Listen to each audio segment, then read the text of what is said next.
Hanya Kemang Balong ada pantai Cepung, di pergantongan ada Pulau Lebong.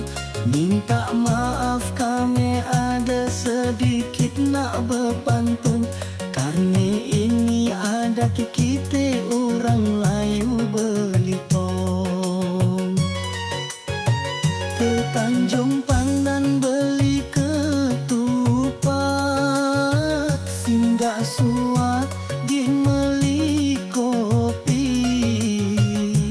Kalau ada salah dan khilaf yang lewat, mohon maaf dari hati ke hati. Kunyit muda, kuning berseri, cabai merah, pedas rasanya. Biar lauk sederhana diri, asal dimasak dengan cinta. Panci bergerak